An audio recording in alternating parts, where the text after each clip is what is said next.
Good afternoon. It's Wednesday. It is time for Beyond the Bell. This is where we take an inside educational leadership approach and explore what it takes to build exceptional schools. I'm your host, Tim Hardigree. I'm Tiffany Dixon. I am Kendall Goodwin. Mr. Goodwin is a seasoned assistant principal we have as a guest speaker today as we dive into Mr. Goodwin and his approach to principalship because he's just been promoted to a new position. Now, just a recap from last week, we had our purpose of why we got into education. We had our history in education. We had why relationships are big. We talked a little bit about an overview of our approach to education. And then we wrapped it up with some challenges that we face every single day as administrators. And you always talk about culture because it's so important. And you can feel a school's culture before anyone says a word. Yes. You notice when you walk in the front office, the hallways, the classroom, the way people greet one another. Great schools don't have good culture or great culture by accident. They build them intentionally. That's true. As you walk into a new school, you can either create it or the environment can create it for you, like you say. And then, within our own school, we always talk about the consistency of what we do every day. And we talk about the consistency and how that's going to move us. Yeah. Well, that partakes into the culture as well. We always talk about, and I think it's good to say that between the three of us, if you were buying a new house and the grass was high, you would never walk into the house. And we always want to make sure our building looks inviting to our students and our parents and the community, so that they can walk in here and feel proud about where they're going to be educated. Yeah, I agree. I think the biggest thing that I kind of take away from being different places, just coming to school and just a little small thing, just backing the rug off before school gets started. Those small things coming in, and you got to think about too. The first time or the first person walking to school they're going to meet is the front desk person. Right. Absolutely. So that person got to be inviting, friendly, great customer service. So I think it's very, very important as far as for who you hire across the board. That's right. Front desk and to a math teacher, you got to be real as far as having that person who's there and warm and inviting, because that's the first person that's basically you're inviting. It feel the effect for your school. That's right. You remember, I remember this. We came out to the front of the building one day early on years ago, and it was about 1:00. And I said, okay, let's look at our building and let's think about us approaching the building.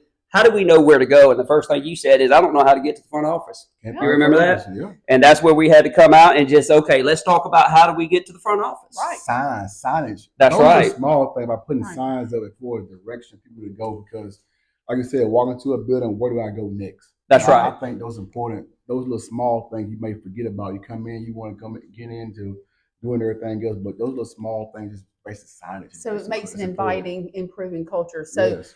Now, as we said, Mr. Goodwin is a new principal. So, Mr. Goodwin, if someone walked through your doors today, what kind of culture do you think that they would feel when they walk into your building?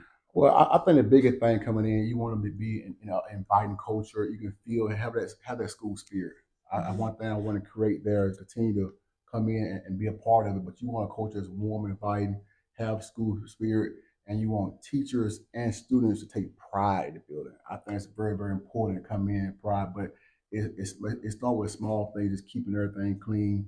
One thing that I noticed that I do right now, being around Mr. Hardigree, you walk in and just little small things on the ground, you want to pick it up. You don't want to walk, as a leader, you don't want to walk past trash. Servant leadership. You want to be servant leadership. You want to go ahead and everything, right. And you're not above and beyond anything as far as that. So if it comes to as far as getting a broom, sweeping and mopping, and whatever you got to do to improve the culture and look at the building and how that building feel.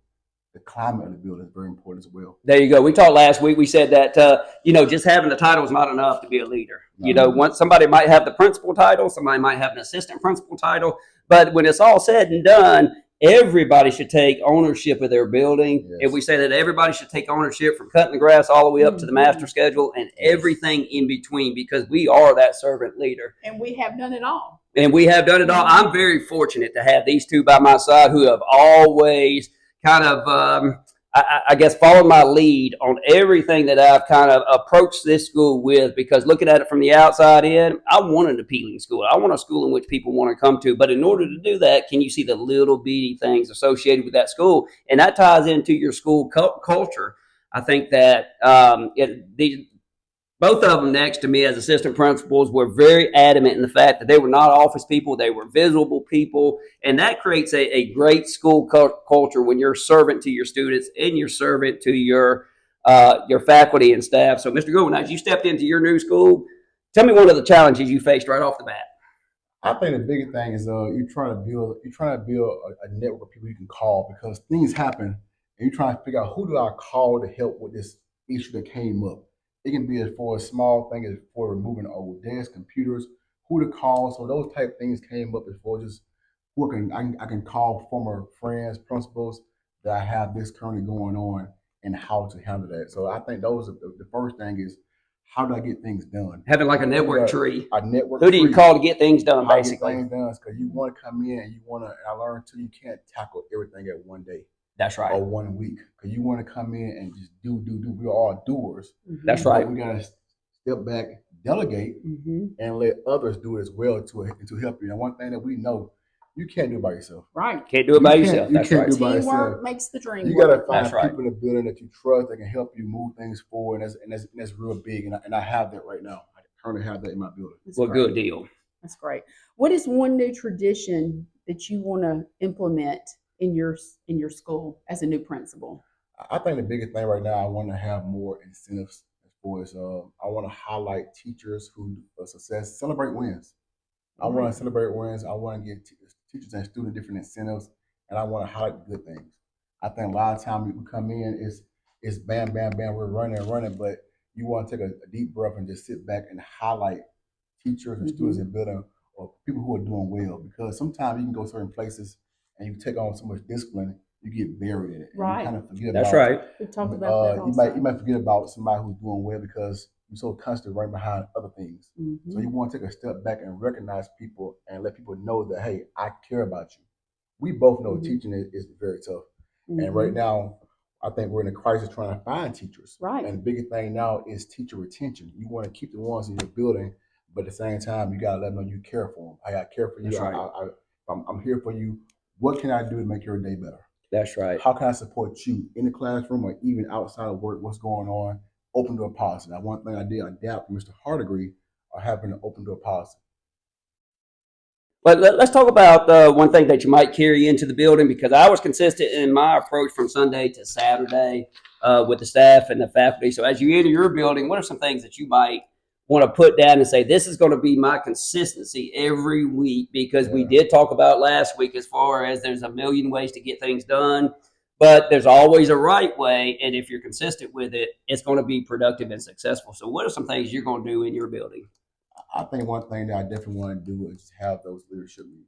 Okay. I want to have leadership meetings. I want to be consistent. I want to carve out time on Monday because if you do it on Wednesday, the week is gone. I That's want right. to do it on Monday. So if it can happen at 8 or 9 o'clock, at 10 a.m., I still want to have that weekly meeting to sit down and just gather thoughts of what's going on all in the building and getting the right people involved. Right. Just kind of listen, hey, what's going on, and get everything for the week lined out. So that's one thing I want to come in and be very consistent on as far as leadership meetings.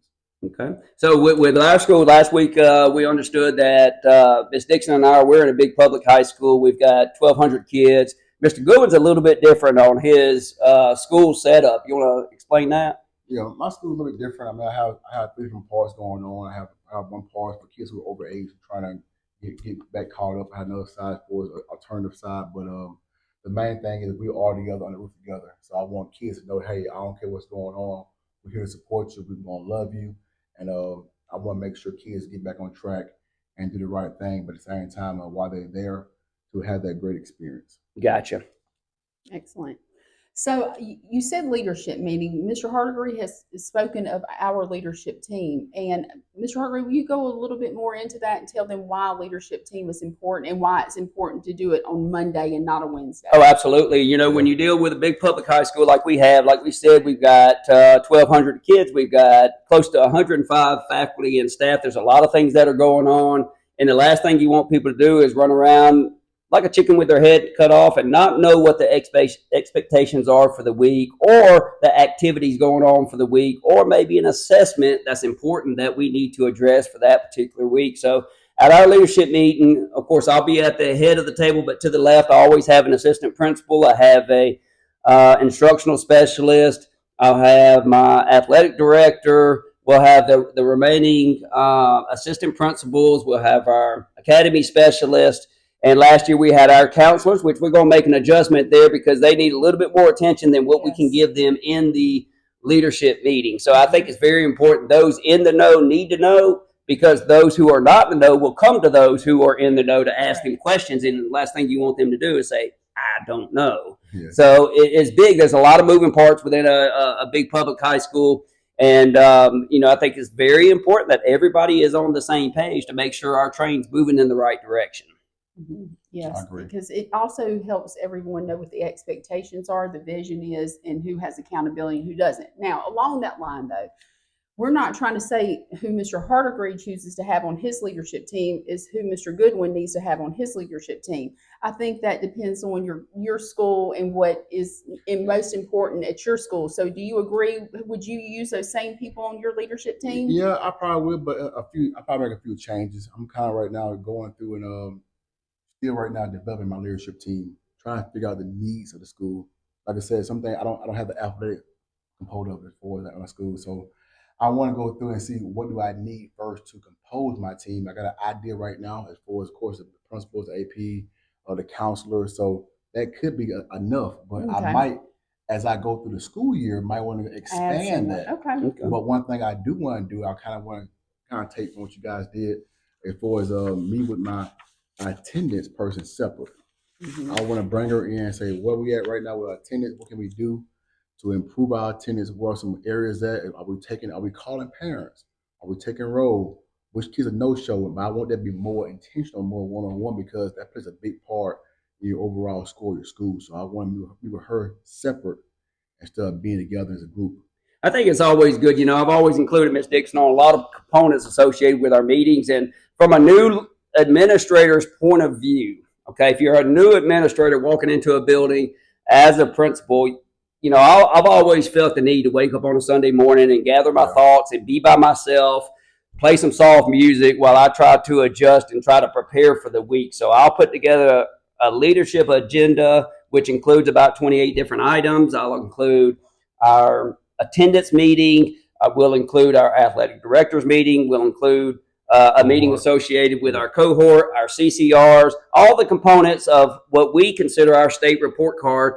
That we like to have individual meetings associated with those to make sure that we're putting the focus where we need to put them. Wouldn't you agree? Yeah, because it also, you need to, give that time to it as well. So in a leadership meeting, you're going over the broad ideas That's of right. the week and the things that you've got to make sure that happens, all the way from academics to athletics and who's going where and all that. So it's important that you have these individualized meetings too, because you don't have time within a leadership meeting to talk about attendance issues, where you need to do home visits, which is the reason why we decided to move the counselors to their own meeting, because they're such a huge part of the school, the culture, that we need more time to, talk to them about their students who they service every day. Absolutely. And the students that are going to require extra because they could be off cohort, they could be trying to catch up credits, kind of like similar to Mr. Goodwin's school. So that's why it's important to have attendance separately, I think.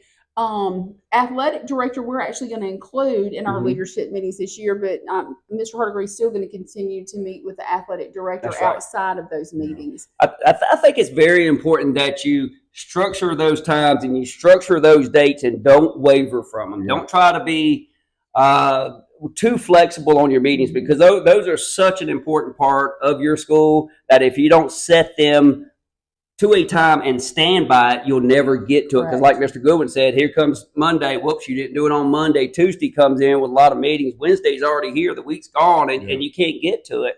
So if you make sure that is important during that time, if there's a student in your office, he can wait. Put him outside. If there's a parent waiting on you, they can wait. This is your time. It's not their time. They need to create a schedule in which they need to come in and meet with you, not pop in. Your time is important. You're leading 1,400 people, not one. Yeah, I think one thing that we did with coming to meetings is kind of come in, walkies off. Turn your walkies off. And it's hard to do it because you're so attached to it, and the bells ringing, you always kind of jump up and everything. But I think it's kind of just like you said, you carving time out because it's important. Right. You want to go through it, make sure you understand what's going on in a week. And I think that was big for me, being a new admin coming in into a bigger high school, and there's so much going on.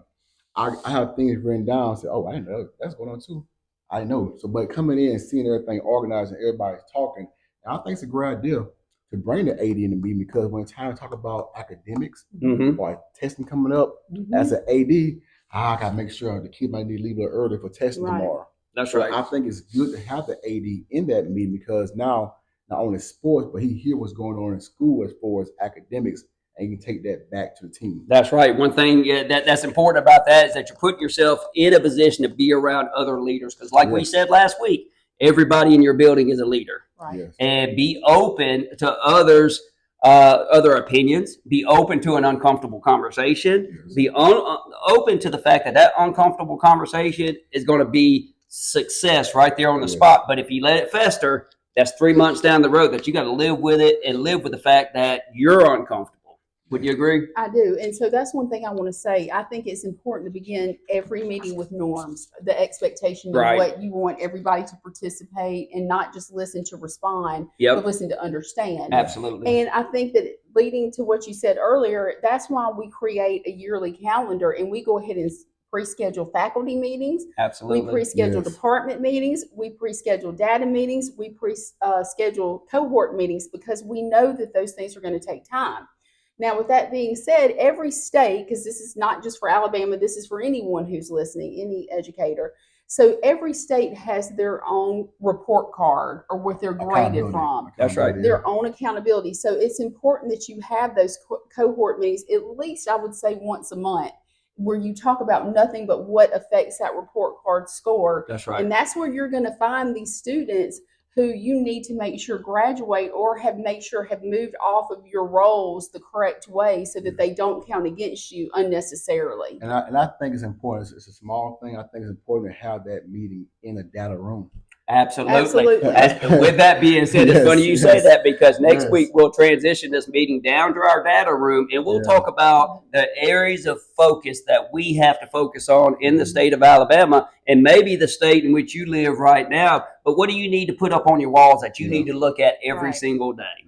That's very important. I mean, one thing that I'm started building right now as a new principal, a data room, or just putting things up display about what's going on in school, anything as far as data for the kids taking upcoming tests. You need to see it. You got to see it, because That's you put it right. in a Gotta see notebook. it. You put in a notebook, you put in your binder, you put in your desk. You don't look at it, but when That's you walk right. in every day and say, "Okay, You can't shy away from it. I can't hide that." You got to Mhm. own that data. That's You right. gotta own your data, because that's on you. It don't matter what happened before you got there. That's right. No one cares. When you step in that seat, it's all yours now. So you gotta That's go right. ahead and try to push forward and do what's best for your faculty and staff as well, and the students there at your school. Yes. Absolutely. Well, Mr. Goodwin, talk to us about, I heard you say earlier that you had a program where students were trying to catch up. Can you tell us more about that program and what it's called? Well, the program is called the STAR program. The STAR program is basically for overage kids who want to go ahead and catch up. It's a great program. We want to continue to go ahead and showcase that and let kids come in. For example, you can walk into a sixth grade class, and all of a sudden now, before you leave sixth grade coming in, you be seventh grade in January, and you leave as an eighth grader. Same thing for sixth, same thing for seventh grade and eighth grade. So it's a great program that we want to go ahead and continue to push forward and bring students in. And we're trying to find the right kids, because it's an accelerated program. It's fast paced. You gotta understand that you don't have time to come in. You can't come in 2 weeks later, because it's rolling. It's rolling because you want to go ahead and catch up. And it's a great program. We want to highlight and continue to get those kids. And I'm not really sure where is that across the state, but we do have it at my school right now. I love that idea, because Yeah. we always said, kids are kids. Yeah. And we have some at the top, we have some at the bottom, but we love absolutely every Yes. one of them. And we can't say they're all on the same track. Ms. Dixon just talked about off cohort. Yep. Mr. Goodwin's talking about the STAR program, Overage kids, and they're yeah. all. And I'm talking about the regular kid and the advanced level kid in the state in our school right now, and they're all somebody's babies that they send to us that we're responsible for educating. We talk so much about culture. We talk so much about the streets. What are some of the challenges that you found as you walked in right now? You shared a few with us. I think some of the challenges of walking into a new school is just kind of the unknown. Yeah. I think it's the Totally unknown. see You just that. kind of you're planning, you're doing plans for the upcoming year, but you have not been through a full year yet. Right. So That's I right. think the biggest challenge because you don't want to being a new person coming in, you want to really observe. Right. You want to listen. You want to observe and slowly make changes because you don't want to come in just come in. I'm a new guy, walk around, everything changing. I'm not doing that. I want to come in and observe and slowly make changes. It's hard to plan for things that you do not know. That's You're right. unknown for. So I think it's the biggest challenge because you can have great ideas, but if that idea don't fit that school, it's not a great idea. That's right. So I think that's the biggest thing as far as just going through and just observing and slowly making changes. I think it's important for administrators across the board, whether you're a principal or assistant principal, as you step into a new building that's really uncomfortable. It's not traditional. It doesn't follow the norms of what a traditional high school is. But being comfortable enough to pick up the phone and say, "Hey, look, I need an answer to this question." And one thing too, you can't walk around. I was telling somebody earlier today, as a principal, you can't walk around with your chest out saying, "I'm in charge. I'm in charge. I'm in Nope, charge." cannot. You can't. You cannot. can't do that because it's not. You want to build a relationship. You want to build trust. And one thing that I had today with a young lady who talked today for his teacher, just I want to grow other leaders. There you And go. one thing that we always said here at Theodore, That's right. Before school, you want to grow leaders. So we want to go in and grow people and give them tools. If I know it, you got it. That's right. And I want to Absolutely. share, and I love want to that. share a thing with others. So you want to grow leaders, and like I said, that person who one day move up is off your tree. You can say. That's right. So yeah, Absolutely. And Mr. Hardegree does a great job with that. He's had several teachers and former APs that are now leaders within the district. Mr. Hardegree, why don't you go ahead and speak on your leadership meetings that you have where you pick, you question who wants to be in leadership and then you guide them. Right. I think it's important. We were all to the point. We were all teachers. We were all maybe an instructional specialist, or you may have been a librarian. You may have been a coach. You may have been somebody who was climbing that chain as you went through your progression in education. But at some point in time, people saw the fact that you were a leader. Like we talked about, everybody in the building is a leader, but you may have stood out for something that you did. And all of three of us at some point in time were looked upon as a leader, and somebody gave us that insight, that they cracked the door for us to break into the field of administration, because as we always say, there's 500 waiting on us not to be there to challenge our positions. Now, the way I look at this is anybody on my campus who wants to be a leader, who wants to go through an administrative program within a college, locally or throughout the state, I invite them in 3 times a year to talk about leadership. And what I've challenged the administration to do over the years is pour into them. What do you do? And let's go groundwork up. How did we break in? How do you plan to break in? What are your what's your skill set? What are you facing right now? Where are you in your program? But we'll talk about everything from 0 to 100 in our program that we do right now at our school, from starting the day to ending the day and everything that goes on in between there. We also talk about who you need to contact maybe to break in. Is it your board member? Is it your superintendent? Is it another principal that you need to get in touch with? We talked about how we broke into the profession. Also within that, Mr. Goodwin would talk about discipline. He would talk about Power School. He would talk about simply how do you put in a referral within Power School. And then Ms. Dixon would chime in on curriculum. How do we focus on the state report card? Where do we go with the Ames portal in the state? And how do we read dropouts and how do we read a cohort? And how do we figure out someone's graduating year? All of those things we pour into anyone who wants to be an administrator, who wants to put forth the effort to go get a degree. And then you want to know, how do I move from the classroom and transition into that field? What did y'all do? And that will open up the door to so many people just sharing and pouring into them. Like Mr. Goodwin said, anything I know, I want you to know. Anything I learn, I want you to learn. Because at some point in time, I want you to be better than I am. Yeah, I agree. So, exactly. I think that the way that you pour into the teachers and help them become leaders, it's the consistency with that. And it doesn't matter if you have 1, 2, 3, you're willing to assist and help them in any way that you can. And you always say selfishly, you don't want to lose them. That's right. But you do a great job with that. Selfishly, you don't want to lose them because you're sitting at the top. And at this point in time, if someone were to be taken from me and put into an administrative role, would it put me in a bind from a teacher point of view? Absolutely. But you know what? Deep inside, heart, soul, emotions, I'd be so proud of that person to be able to advance and promote themselves and be the better person to help children down the line. That's also something that, within our school, a student voice, a student acceptance within your school from an administrator point of view. We govern a lot of things, but the real stars within a building are your students. Yes. Okay. And how do you want to focus on your students? Around here, we started Student of the Month, which would become very popular. We take their picture, we put it up on a wall, and we put it in the most obvious place possible so that all 1,200 kids would see that person every single day. And we put it right next to the cafeteria because the best thing teenagers want to do is go eat. So when they go eat, they look up on the board and they see their face, they see their friends. I want to be up there. And they challenge that every day. And that's one way that we can set them apart. But another way we can set the staff apart is doing Teacher of the Month. Sometimes Miss Dixon and I, we might rack our brain on what we're going to do for our monthly faculty meeting. But we do know we're going to give a Teacher of the Month, and we're going to make somebody's day. And we're going to spotlight the extra things that they do beyond and outside that classroom to show their pride and their passion that they have within our school. That's correct. Yes, and you do a good job with that too. Something else we started, I guess 4 years ago now, we started the ACT Wall of Fame because our accountability piece in high school is the ACT. I definitely want to talk about that. Yeah, and it is.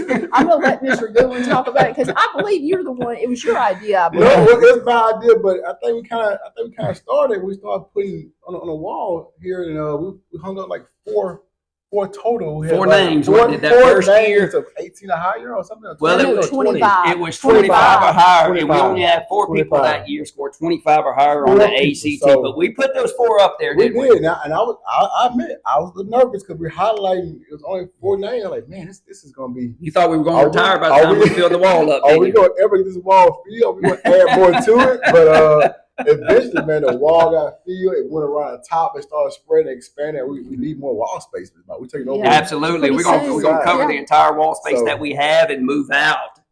This ACT Wall of Fame will be up for the history of Theodore High Yes, School. that's good. And we want everybody to see and want them to be the center point and where they want to be with their academic performance. Yeah, And every student deserves an opportunity to be recognized. Absolutely. And so this is the way that we recognize our students' academic growth. Absolutely. And like you said, when you go from 4 students on the wall of fame, and now it looks like a museum. But guess Absolutely. what though? But that small thing is part of culture. Absolutely. Absolutely. Kids right. when kids walk in and see it for the picture and everything. That's my cousin. That's my Mhm. sister. That's I right. remember that person Mhm. there and everything. They here 4 years ago. I remember that person. So those type things is part of culture. And like I said, with me, I just want to go in and observe and see and how to add more things as far as culture to the school because Mhm. you can have ideas, but it gotta fit your school culture. That's Yes. A right. lot of things might fit here, but might fit at 4 other places. So you gotta find out what fit your culture at your school. Right. And one thing I think everybody, as far as you can talk about sports and athletics, but you gotta remember keeping it the focus as far as academics. That's the right. important thing. So that's definitely big. And we recognize athletics also, but and something else It's I think we easy do. to do that. It is. Easy to do But academics. right. something Easy. else I think that we do well that maybe other schools may not recognize as much, or they do. We celebrate arts here as well. Absolutely. So we always are spotlighting our fine arts department, and then we have even given a whole area to the art department where Yeah. they change the displays every month of all Yeah. the great art pieces that their That's students right. do. I think it's really important and it's really easy to focus and put your emphasis on athletics, but you have to understand the school is broken down into many different components. Yes. And it's very easy to Everybody recognize have arts. passports. That's right. Yeah, so- Easy to recognize arts. It's easy to recognize athletics. It's easy to recognize academics. And we got a little check sheet that you'll check off and say, did I recognize them this month? The faculty, did I recognize them? The staff, did I recognize them? And by simply, like we talked about last week, walking around, shaking a hand, can I service you? You're doing a great job. Those things go a long way. But Yes. the one thing I want you to get out of this episode this week is that your consistency, what you do from Sunday to Saturday, means more than you know, and that will create the movement that you need within your school. So create structure, create meetings, stand by your meetings, and address the major components within your school. And I think one thing I just kind of want to add that we always discuss here was every decision I make, I always go back to, am I doing what's best for students? As far as a schedule, as far as a class, is this what's best for students? I think that sometimes you can lose focus, but that's the main focus. Right. Whatever you're doing for building culture, or what you're doing in your classroom, or for your schedule for your school, are you doing what's best for students? Because you're gonna have people come to you saying that I want this schedule. That's At the right. same time, it might look good, but is this schedule best for students? That's our main focus. Right. I had a parent approach me today to want to speak with me about a class that we dissolved here. And she was like, I just don't understand why y'all dissolved it. And I said, well, I understand your concerns, and we always want to service all of our students. I said, let me give you some ideas of what you can do to replace that class. And maybe one day we'll get it back again if there's, more need for it, if the students want it. I said, but when you have 250 students that want to take this course and you've only got 30 that want to take that course, I said, we have to make sure that we're servicing most of our students and then giving those 30 other opportunities where they can shine. Right. Yeah. So that's important too. You're not going to please everybody. That's right. You can please some people all the time, all the people some of the time, but not all the people all the time. That's right. Yeah. Remember some of those uncomfortable conversations just like that. Yes. You go ahead and provide an answer right then, and then you move on because you have agendas every day that as an administrator, you're going to address. Look, at the end of the day, people may forget the meetings that you held or the emails you sent, but they'll never forget how your school made them feel. Right. Yes. Build a culture where every student belongs, every teacher is valued, and every family knows they're part of something special. Keep in mind, Beyond the Bell is a way to address some of our knowledge and how we can share that knowledge with you. You have questions, comments, subscribe. I want you to like. We're going to be here each week. Next week, we're going down in the data room, and we're going to talk about all our components associated with our data room that apply to our assessments and our state guidelines that we have to follow here. So don't forget about next week. We'll be here at 3 o'clock on Wednesday. Thanks for joining us on Beyond the Bell. If today's episode encouraged you, make sure that you share it with another educator. Subscribe so you never miss an episode, and leave us a review. Leave us a comment down below. Ask us a question. Give us a tip. Give us a trick that you do at your school. We're open. Right. I may steal something that you have. Yes. Because we learn from each other. Absolutely. So together, let's continue building schools where excellence is expected, relationships matter, and every student has an opportunity to succeed. So until next time, keep leading Beyond the Bell. Have a great day. Thank you, guys. Have a great day.